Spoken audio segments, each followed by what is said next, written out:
Yo, what is up, guys? Joker bringing you another video for Legacy of Phorecia, day 7. I believe this is the day 7 recap. So, effectively, the end of week 1. This is going to be the end of my progress videos. And from this point on, we're going to go over tips and tricks, everything that I've learned, not only about idols, but about maxing out Kingsmarch once again, because once again, I do have Kingsmarch completely maxed out. The only thing I don't have purchased currently is the idle gambling system. Everything else is maxed out. So let's go ahead and take a look at the character real quick. We are still level 91 because we haven't been focused on defenses like at all. So we've been running some pretty juicy 8 mod T16 maps, right, to get a bunch of gold. This is what our damage is currently looking like, and you can probably see that once again we changed skills. We swapped to Ellie Hit of the Spectrum. We keep trying out a whole bunch of different skills, but right now we have about an 80% effective, well, I guess 91 effective crit chance with 459 crit multi. We have 100% hit chance, and we are level 91. On the character itself, I believe the only thing that has changed is this quiver, right? I was trying to make a new quiver and we're still recombinating quivers, but as of right now, this is the best quiver that we've hit. Sadly, it's on the wrong base, and that's because when I was buying +1 arrow bases, this is the base that the +1 arrow came on, but we didn't get to keep the +1 arrow. Super sad. But yeah, so it's got attack speed, it's got flat damage, it's got crit multi, it's got a flat damage per frenzy charge, and it's got 50% damage with the bow skills. So all in all, even though the base itself is kind of shitty, it's a pretty good quiver. Then I believe the gear is the same. If not, we have an amulet that we crafted that's stats. We did try to re-roll it and get wed, and as you can see, we bricked it. So that was super cool. Now we get to do an RNG annul and try not to hit dexterity, right? We really want to hit armor. But yeah, so we bricked our amulet. Our helmet is the same. Our tamings are the same. Our chest plate is the same. Belt the same. The boots may be new. If anything, the boots and the gloves might be new, so we're going to cover them. So the boots have dexterity, energy shield, evasion, movement, speed, and res. So pretty good boots there. And then for the implicits, they have avoid ailments and drop brittle ground, because I'm going to buy a storm shroud here and get a better belt jewel to try to get ailment immunity. I have the Brine King Pantheon that's giving me freeze immunity, but I would like total ailment immunity. Then our gloves have ES, percent ES, and life, and then they have fire and cold res with rarity.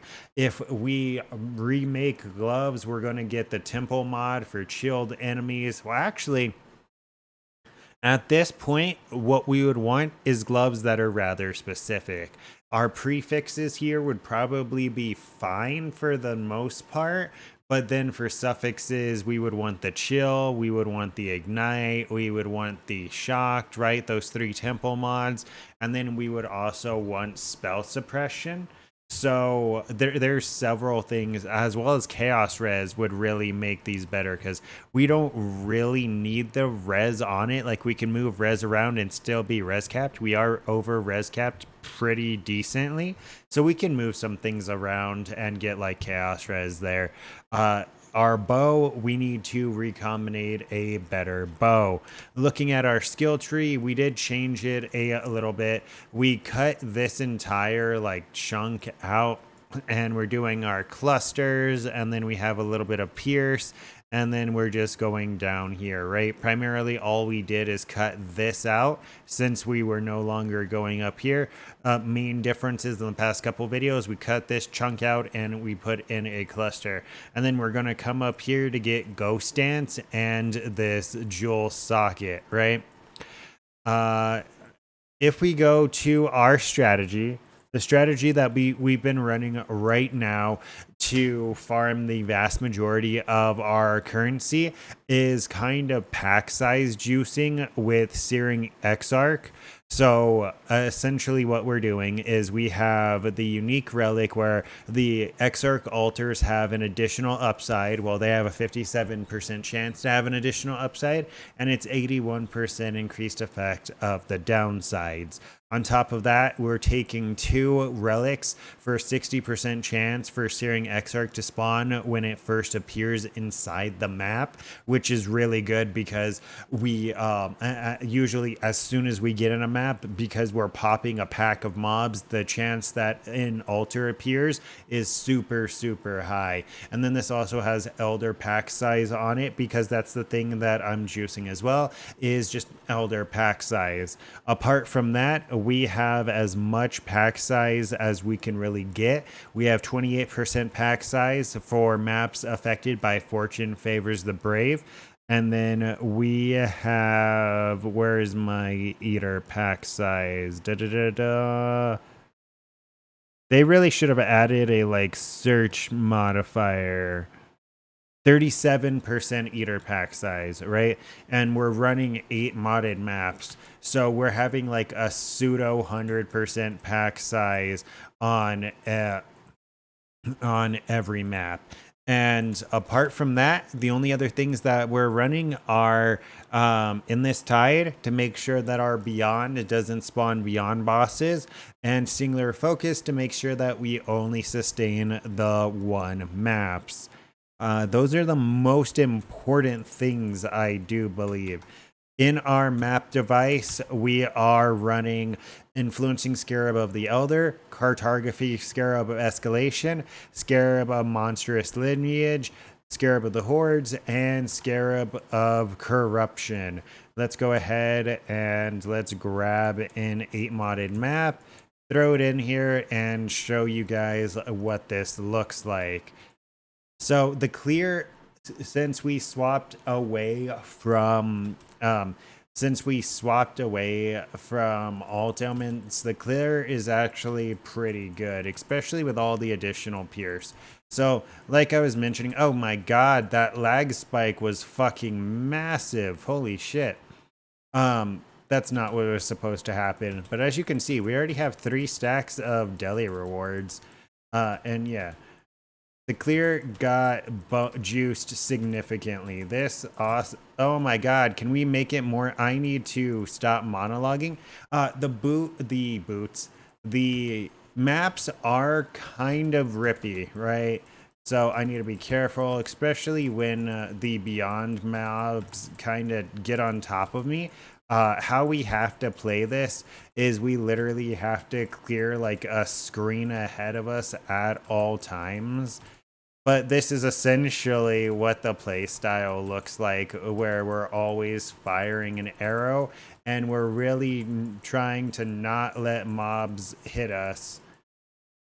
And we're not doing very well at sustaining. I'm assuming that this map has no leech on it, or reduced recovery, or a combination of those modifiers, because all in all, the map is super fucking rippy.